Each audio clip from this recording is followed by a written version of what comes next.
Hello and welcome to this episode of The Psychology of Almost Everything. My name is Peter Thompson. My name's Stuart Grant.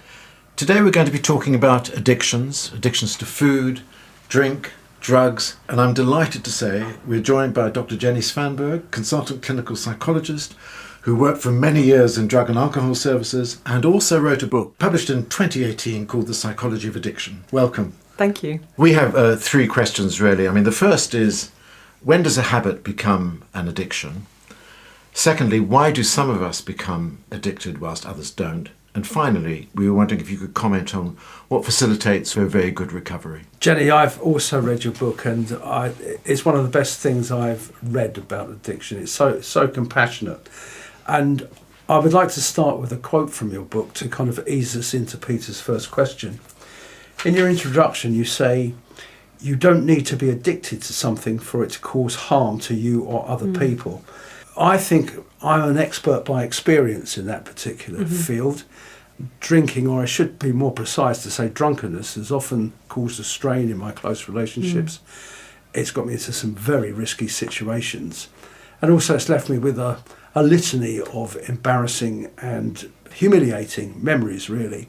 It's been a problem, but I'm not sure that I'm addicted. Can you tell us what's the differentiation between problematic substance abuse and actually being addicted? Yeah, I think it's a really good question in a way, because I don't think there are very many clear definitions of addiction that make sense to everyone who might experience difficulties as a result of their drinking or their drug use or some other type of behaviour. So it's a really good place to start in a way. I think if you think about it in terms of diagnostic definitions, then there are a few different criteria that would be used to define whether or not someone has a disorder in relation to alcohol or substance use. And often that's just, I don't know, rather than going through the criteria, I wonder if it's better to say that sense of chasing something that you know is bad for you and doing that despite yourself, even though you can see that it's causing you problems or that it's damaging your relationships or that it's affecting you at work or at home. Rather than go through the diagnostic criteria, I really like the definition of Bruce Alexander, who was a very compassionate psychologist, who described it as overwhelming involvement with any pursuit whatsoever, including but not limited to drugs or alcohol, that is harmful to the addicted person, to society, or to both. And I think the reason that I quite like that is because it shows that there isn't really a clear defining line between what's problematic use and what's addiction. I think, like you were saying, for you there were lots of times when it was clearly problematic, but you're not sure if it was addictive. What's that like for you? Well, let's not turn the whole thing into about me, that could be very boring. But, yes, I've had quite long periods when I haven't been drinking and so on, and also I've had, I'm saying that it's been problematic, but a lot of the time it's been great fun. Lots and lots of situations, it's been very convivial and so on, and it's that balance really. And lots of people, drink, and lots of people take drugs without really that much of a problem. And I guess that would lead us into our second question about why some of us have problems with things and why some of us don't. Sure. Yeah. I think there's something there around, it's always a combination between the person and the thing.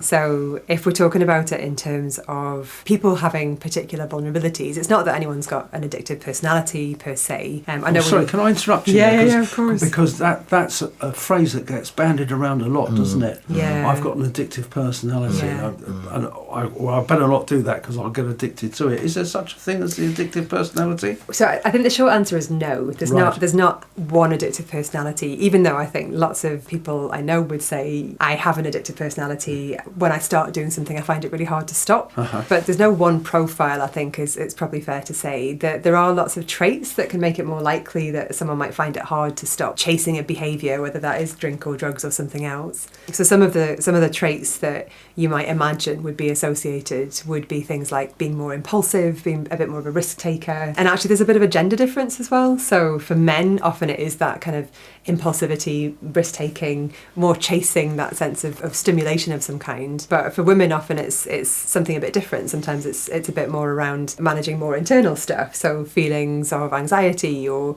trying to cope by using or by following a behaviour in some way. Are there any statistical differences between men and women when it comes to what might be classed as addictive behaviour? Probably, but I don't know the details. I would say so. I think without knowing the kind of statistics or the numbers, I think you often see differences in terms of the way that it shows itself. So for men, often it's about things like, it gets described as externalizing behaviours. Mm-hmm. So things that are a bit more out there. For women, it's more internalizing. So things that might be a bit more self-damaging, even though you could argue that's true for both sides. I wonder if that's also why you would tend to see more men in the criminal justice system and more women in the mental health system in terms of how those divides occur. How about in the drug and alcohol system? Are you getting more men pitching up there, or is it an even split? Or I would say more men, and it's a bit anecdotal from memory, but I think more men. Alcohol use disorders, definitely more men, right? And drugs, I would say a little bit more, but actually with kind of generational shifts, you were seeing more women in both of those areas as well. That's interesting. Yeah. So what I'm hearing you say, that this is a multi-determined, multifactorial issue, really, that there's not just one thing that makes you vulnerable to becoming no, absolutely addicted to drugs or alcohol. No. What about trauma? Because I know Gabor Mate. Yes. He wrote very movingly about that as well, didn't he? Oh, he wrote that wonderful book, In the Realm of Hungry Ghosts. I think going back to that idea of the interaction between the person and their environment. So the things in the person that might make them a bit more vulnerable to not being able to stop a behaviour might be things like having had an early history of trauma. I mean, you'll probably know about the Adverse Childhood Experiences study. Yes, yeah. The ACEs study. Can you just, for the listeners, say a bit about course. that? Yeah. So it was a study that started in the States and then spread to multiple sites around the world, where they looked at the types of adverse experiences that someone had in their early life. So things like childhood abuse, neglect, physical abuse, witnessing domestic violence, having parents with mental health difficulties or substance use problems. And they were able to very neatly show that the more of those types of experiences that you were exposed to, the more likely it was that you would have a whole host of problematic health or mental health outcomes in your later life. I don't remember the statistics exactly, but there was something like 17% more likely to end up with injecting drug use if you had 4 or more early adverse childhood experiences. Don't quote me on the stats, but it's thereabouts. Right. And I think that was really true for me. I think that was one of the things that really drove me to write the book, actually, was the sense that all of the people that I saw in drug and alcohol services had they endured so much adversity and they faced so much stigma because of where they'd ended up. But there was a really strong drive in the service that I worked in to start asking that question, what's happened to you, rather than what have you done? So trauma was definitely one of the big drivers there. And there's an interesting kind of interaction between the kind of the person and environmental bits as well, because people often say about the drugs being really addictive. And actually most people can use drugs without any addiction whatsoever. I think one of the statistics from one study was that just under 90% of people can use heroin and not become addicted because it's used, medical grade heroin is used as a painkiller in hospital. Wow. So there is something about it meeting a very deep-seated need that you're more likely to have if you've endured early life difficulty or trauma. And then there's some interesting stuff as well about the way that you use. So the idea of set and setting, so the expectations that you have from the substance will lead you into potentially being more likely to become hooked because that's what you're expecting to happen. And obviously if you grow up in an environment where these things are really normal and your social group is using and you know, we talk about, I don't know what your experiences were, Stewart, but that sense of when you grow up in the north of England or Scotland, actually alcohol is everywhere. It's really hard to avoid it. I actually grew up in London, but it was everywhere there too, England, believe me. Yeah. Can I just quote your book again? Because I found this fascinating. And this is from Heath, 1998, and it's on page 47 of your book. Both mood and actions are affected far more by what people think they have drunk than what they've actually drunk. People who expect drinking to result in violence become aggressive. Those who expect to make them feel sexy become amorous. Those who view it as disinhibiting are demonstrative. If behaviour reflects expectations, then a society gets the drunks it deserves. And it was an amazing quote because it made me think about the expectations. Yeah. And I wanted to pick up on Stewart's word at the beginning when he talked about a compassionate book. And the word compassion does come up in your book a number of times. And I wondered what you would see as a compassionate approach to anybody who is, by your definition, addicted and is suffering. and can't control it anymore. What would a compassionate approach look like? Honestly, I think it would be to shift, drug treatment in particular, to shift it away from criminal justice more into a public health approach. I think alcohol treatment has gone some way towards that, but there's still so much stigma around drug and alcohol treatment, drug and alcohol services. No one wants to engage with those sorts of services unless they really have to, and so it means that actually by the time people get to the point where they're willing to ask for help, they've already probably experienced their difficulties becoming much more entrenched and much more hard to actually kind of find a way out of. So I think the first thing would be to almost have a wholesale review, probably legalise a lot of drugs, in my view, because I think the war on drugs has been a massive failure. It's entrenched violence in communities, it's criminalised people who actually have been struggling. And so if you were to upend the whole thing and start from scratch, I think you would have much stronger regulation and probably a much more evidence-based approach to how you manage these types of difficulties.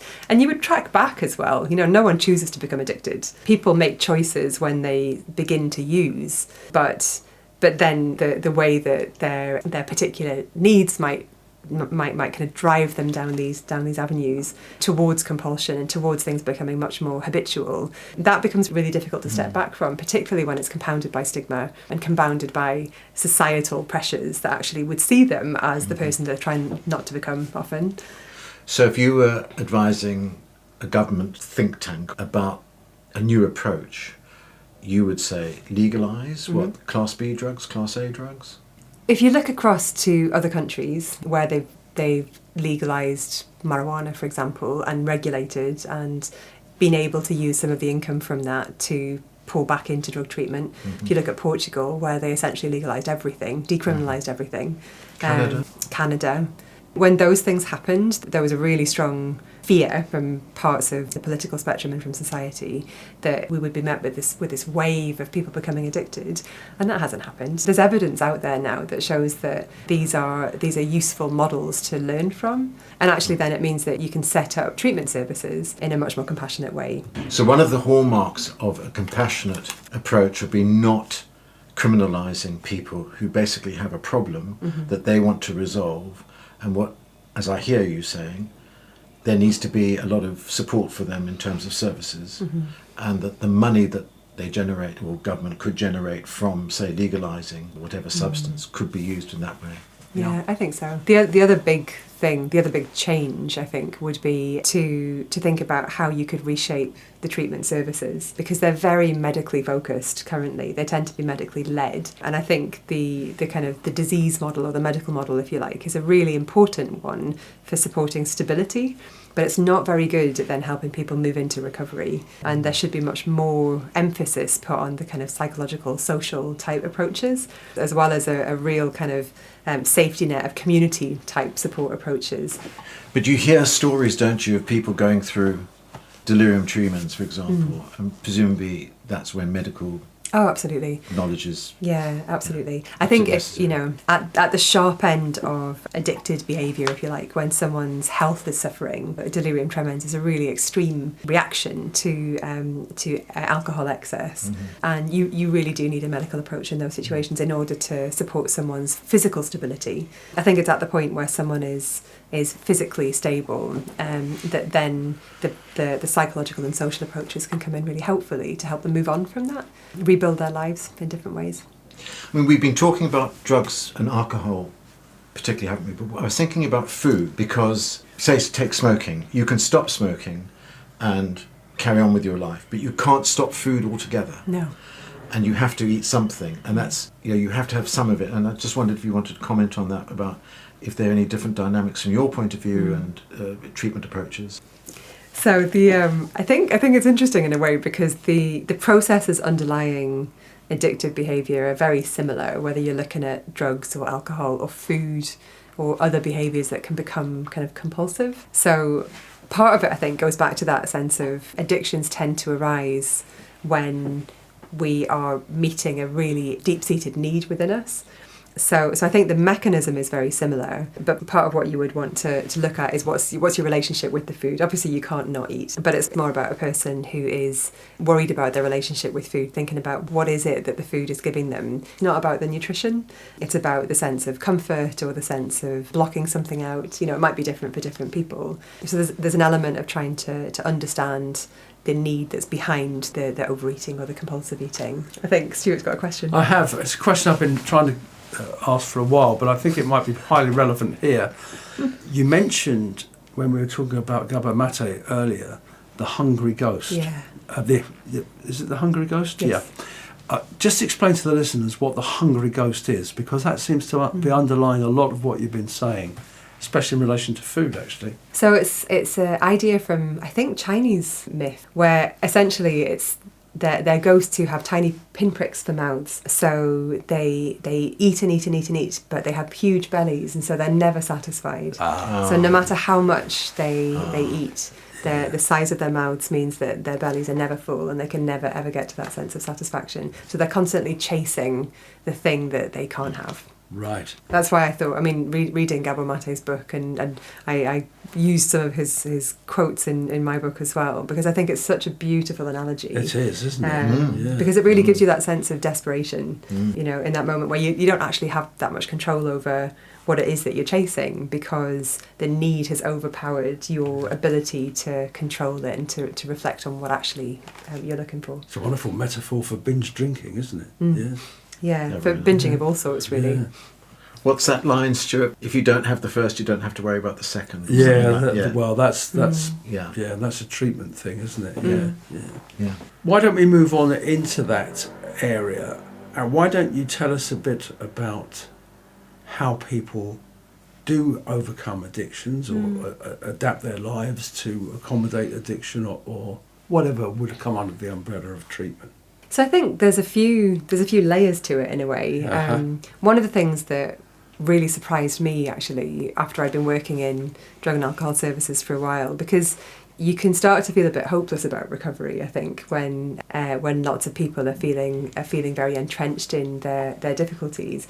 But actually, the thing that really amazed me, I think, was the power of a recovery community. So I think the first thing would be that sense of community and the relationships around a person that can help them feel a sense of belonging, help them feel connected, can address any stigma and kind of shame that people really often feel when they're struggling with these types of difficulties. So having someone who's been through that process themselves and has come out the other side, I would say, I'm a psychologist, so I shouldn't be doing down my profession, but I would say actually that can be more powerful than hours and hours of therapy. On the other hand, I would also say that actually those two things in combination can be even more powerful sometimes. Again, so, for the listeners, just tell us what the recovery community is. Sure. There's lots of different approaches to it. Essentially, it's social groups that have been set up specifically designed to support people's recovery from any sort of addiction. Are we talking about AA here? Yeah, so an example would be like AA, lots of other 12-step programs like AA, NA, Narcotics Anonymous. GA, Gamblers Anonymous, exactly. Al-Anon for families. But I think the 12-step program, because it's an abstinence-based program, it's incredibly helpful and supportive for those that find it helpful. But it's also worth saying that there are other models out there for people who don't. So other models would be things like Smart Recovery, which uses a kind of a goal setting and a sort of cognitive behavioural therapy approach to help people understand their behaviour and make steps towards changing. And again, it's all led by people who've been through that process themselves, so they can talk with real credibility about what worked for them. Mm-hmm. So I think a lot of when I was working up in Scotland, a lot of the drug and alcohol services up there were also setting up their own recovery communities. So having people who had been through the programmes then coming back in to act as coaches and mentors. There's a lovely bit of research actually that says that introducing one sober person into someone who's drinking's social network can increase their chances of sobriety by, I think it was something like almost a quarter, by something like 25%. So it's really powerful stuff. And actually, I think for a lot of people, that's enough. Just that sense of actually, it's not just me, I'm not a terrible person. Overcoming that shame through that sense of community and belonging can be enough. But not for everyone. Like I think for, where there might be mental health difficulties like anxiety or trauma, depression, then it can be helpful to seek follow-up or specialist support from psychologists or other therapists. And also if there are kind of health conditions as well, like health problems that have often come from a long history of using alcohol or drugs, then that's where the medical services can be really helpful too. You've reminded me of a possibly apocryphal story about Mahatma Gandhi. This is about credibility as the therapist. And the story goes that a mother was very worried about her child who was eating too many sweets, and this child had been diagnosed with diabetes. And she had tried to get him to stop sweets and he had ignored her, so she thought that she would take him to Mahatma Gandhi. And it was a long journey. It was like a 2-day journey by foot, and she traipsed all the way to see Mahatma Gandhi and told him the story. And he said, "Come back in 2 weeks." She was really disappointed because all she wanted from him is to say to her son, "Stop eating sweets, stop the sugar intake, you've got a problem." Anyway, so she did what she was told. She went back home, and 2 weeks later she made the same journey again. She arrives there very tired. And Mahatma Gandhi says to the boy, "You must stop eating sweets."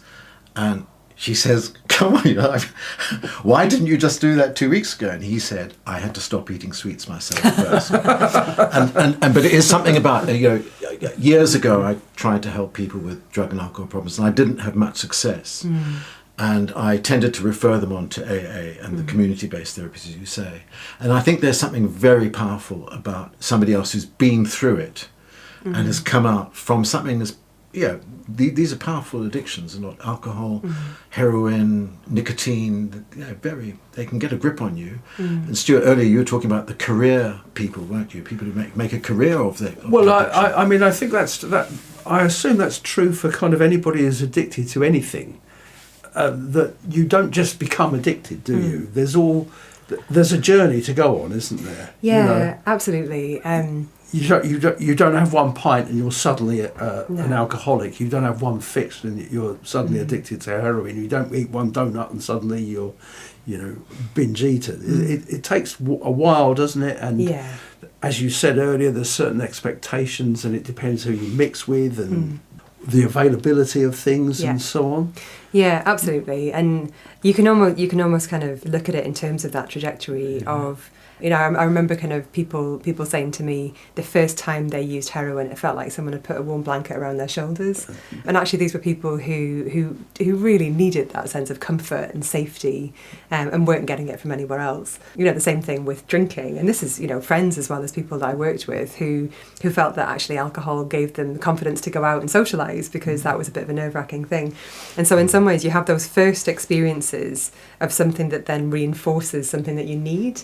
And a lot of the way that our behaviours then become habits is because of that sense of reinforcement. Like they give us something that we need, or they take away something that we're struggling with. And then the more we repeat them, especially if we repeat them kind of intermittently, we get that type of reward that you can't really predict. Like a slot machine. Intermittent reinforcement schedule. And I think, the slot machines are the most addictive form of gambling. People will spend hundreds of, thousands of dollars on them probably, but it's because they're rigged so that you get a little bit of reward a lot of the time, but you very, very rarely get the big rewards. And actually, that's exactly how all of this works, really. The more unpredictable those reinforcements, the more likely we are to chase them for much longer, just in the hope that we might get that reward again. We're coming to the end of our time, and I was wondering if listeners got somebody they love or a partner who is, in their view, drinking too much or taking too many drugs or whatever. What could we say to them? It's not your fault would be a really good place to start. I think both for the person who's using and for the person who's around them. It's a really, really horrendously difficult situation to be in. I think there's a lot of discussion around, enabling behaviour or codependency that sometimes gets floated around when you're thinking about families. I don't think that's that helpful, because actually in most situations I think families are doing the best that they can. They're labels too, aren't they? They're labels, and they're stigmatising. And they're pejorative as well. They're pejorative. I think for family members, be really clear about what your own boundaries are. You don't have to always give in. Make sure that you're safe, I think, is a really important point. And think about how you might support that safety. Think about who's around to help. And there are also kind of formal places that you can go to help. You mentioned Al-Anon earlier, so that's the family wing of Alcoholics Anonymous. There's also a lot of charities up in Scotland. There's Scottish families affected by drugs and alcohol, and some lovely family-based approaches in terms of different therapies. So it's worth speaking to your GP if you need to do that. I remember about 25 years ago, I worked with somebody, I've never forgotten it was so powerful, where the client was saying to me, my life would be so much better if he stopped drinking. And I agreed. And because it's true, life would be a lot better. But the problem, of course, with that formulation is that she was giving the power over her mental health to her husband, who at that point was out of control. Yeah. And it's a risky strategy, because if you're giving, in effect, the responsibility for your mental health to somebody else, it's not good. And the outcome of that was, in fact, she left him at the end because he, sadly, could not get on top of the addiction. It was a very sad story. But I had enormous respect for her, and that is so difficult. I mean, she was, what a choice to have to make. Yeah, absolutely. Not to stay with somebody you love, and it's as if you love the whole person, but they've got bits you don't particularly like about them. But unfortunately, when you marry them, it comes with the good bits and the bad bits. Yeah. And that's what you sort of have to stick with or not. And in her case, she left, and it was very sad. It's horrendously sad in so many of these situations. But I think the way that you just put it there is a really good way of looking at it, because you can love the whole person, but also appreciate that this part of them is a part that really struggles. And you can still put up those boundaries to say, I really love you, but at the same time, I can't tolerate when this happens. That behaviour. And this is what I need to do when that behaviour happens.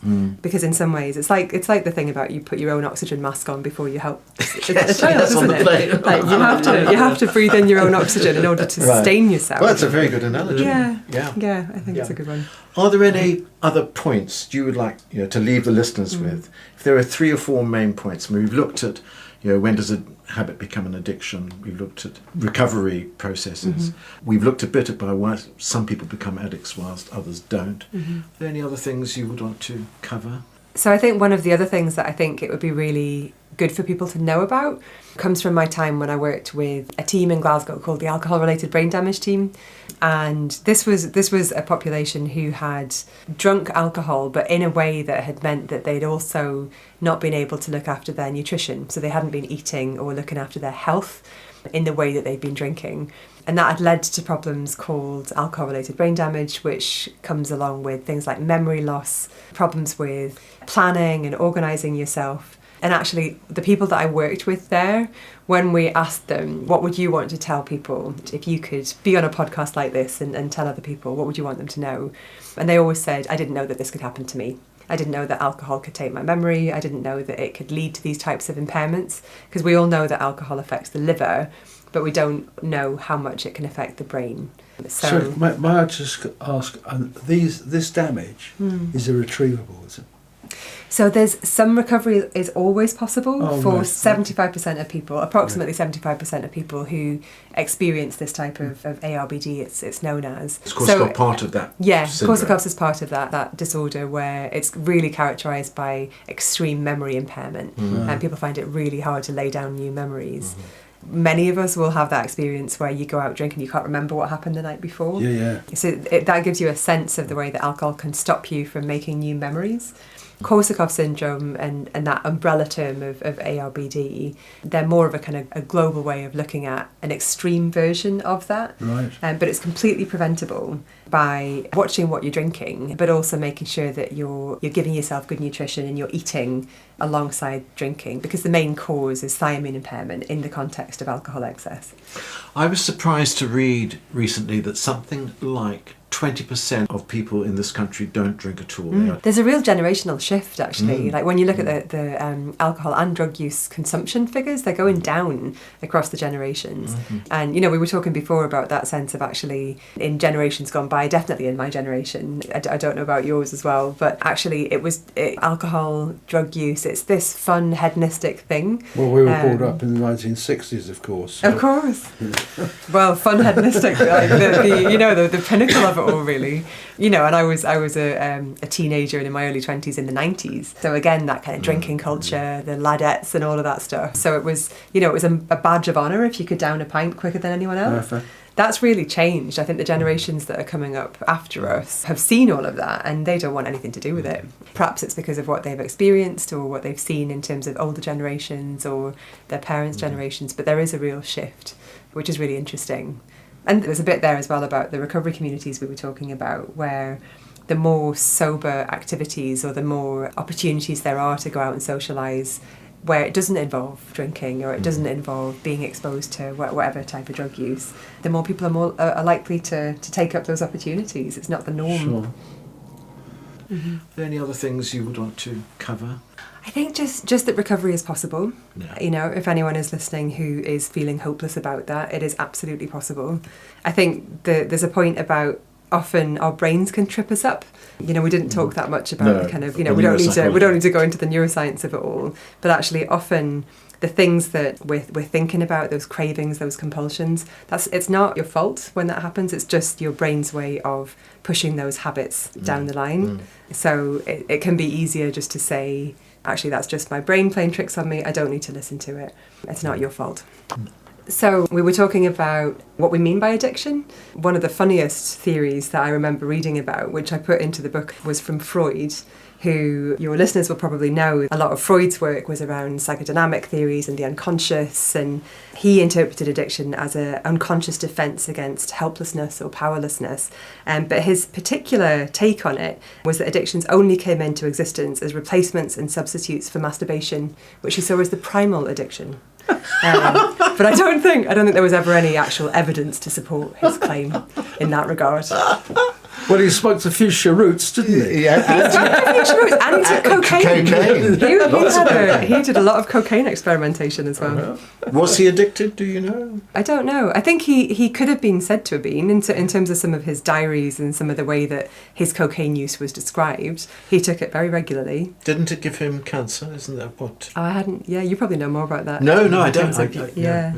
But, well, our next episode is going to be with Dr. Anne Patterson, who is a psychoanalyst, and she would ask know about Freud and cocaine. Yes. Can I ask a question? What about recommended units? I mean, it seems to me to be a bit arbitrary, really, because a few years ago you could drink 28 units of alcohol a week, and now you can only drink 14. And I mean, every time it changes, you've suddenly put a huge number of people into a kind of problematic category, haven't you? You know. Yeah. What's the kind of general thinking amongst professionals like yourself about recommended units? Well, it is quite arbitrary, and I think it's because you can you can have recommended units across a population, but everyone processes alcohol differently. Absolutely. So for some people, actually, the recommended units should be much lower or none at all. For others, they can probably tolerate a bit more. So they're an average across a population, which is always not that helpful.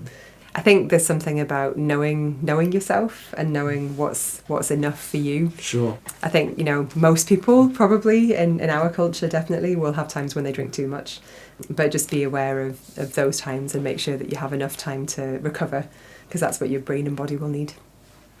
That sounds like very sound advice to me. Are we nearly there? Yeah, any more questions, Stuart? Oh, I've got hundreds of questions, but we mustn't keep you all night, must we? Let me tell you a little joke, though. Okay? So there's a woman, she's 110 years old, and a journalist goes round to interview her. And she said, well, look, what's the secret of your longevity? You obviously haven't smoked. She said, oh, yes, of course I smoked. She said, I gave it up when I was 102, when they got too expensive, but I was on 40 a day. Oh, that's amazing. But, well, obviously you've never had a drink, have you? Well, sure, of course I've had a drink. I have a bottle of wine a night and a little bit more at weekends. Why not? You must be very happy. She said, well, that's amazing. She said, well, you must be on some kind of special diet. She said, well, I'm not that special. I just have meat and 2 veg every day and a bit of roast beef at the weekend, the old hamburger, It's incredible. Anyway, she hears there's this commotion going on. It sounds like a door banging. She said, what's that? She said, oh, don't take any notice. That's just my dad coming in from the pub.